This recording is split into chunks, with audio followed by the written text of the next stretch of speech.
All right, guys, let's talk about the problem of evil. So here is one way that the argument is sometimes given. Premise 1. God created everything that exists.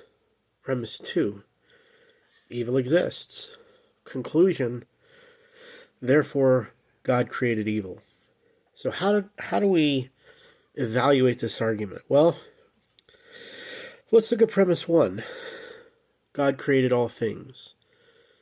That seems to be true. It seems like God is the creator. That is an extrinsic property that is given to him when he creates. We look around, we see the universe, we see the stars, we see the oceans, we see the lives in the ocean, we see the life around us. And we would say, if you are a Christian, God created these things.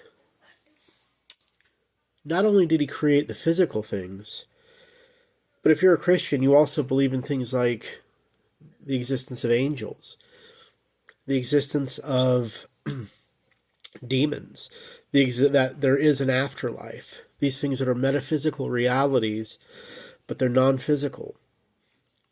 What about the laws of logic? Are the laws of logic physical or non-physical? Be non-physical. Of course, with the laws of logic, we wouldn't say God created them, but rather they flow from the nature of God.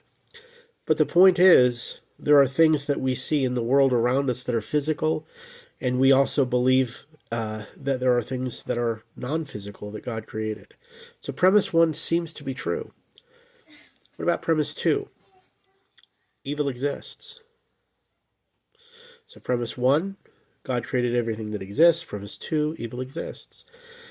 It's hard to deny that, right? Because we look around us and we see that there's evil everywhere.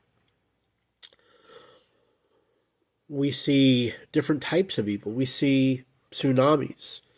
We see tornadoes. We see physical evils that come and an earthquake hit and wipe people out.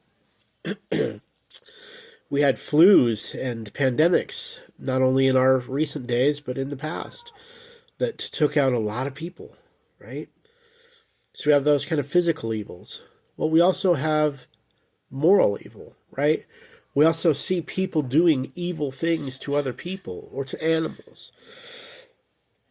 One doesn't have to look far to see examples for this. Just turn on your nightly news and you'll see plenty of it.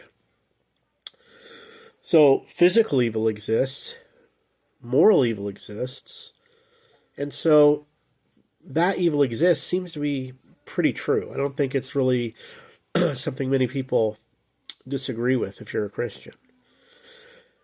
Let's look at the conclusion. Therefore, God created evil. So premise 2 is kind of where we need to spend a little time unpacking this. Christians who read the works of those in the past, the great thinkers like St. Augustine, St. Thomas Aquinas, had a very good answer for this. And what they answered was, and what seems to be true, is that evil is not a thing in and of itself. Evil is not composed of parts. I can't say, hey, can you go to the store and buy me some evil, right? Evil is not a thing in that sense. It's not a substance, right? St. Thomas Aquinas, working off of Augustine and Aristotle, argued that evil was more of a privation. That is, evil is a lack in something that should be there. So, for example, rust to a car. A car could not exist. Rust could not exist unless you have a car. Rot in a tree, right? You have to have a tree in order to have the rot. So evil can only exist in that which is something that is good. And when I'm saying good, I just mean, depending on the context of whether morally or physically. But Aquinas's and Augustine's point was evil is not a thing in and of itself. So it's not something that God can create. Evil is a lack. And it doesn't mean it's not real, though. For a rock not to be able to have eyesight and not to be able to see is a real lack, right? But it's not supposed to see. A rock doesn't have eyes. But a human being who maybe is injured or born with a genetic defect to where they don't have eyes and they can't see, That is a real lack. A person who may have been hurt in war and has lost their leg. It is real not to have their other leg. I could say real lack. And so we would say again, the promise or the problem with the argument is premise 2, in that it assumes evil is a thing or a substance. And as St. Augustine and St. Thomas Aquinas have demonstrated, evil is not a thing in and of itself. And so the argument fails. God did not create evil because evil is not a thing to be created. I hope this helps.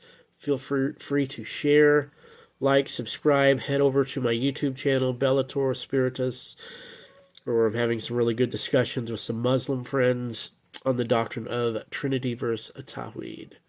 God bless.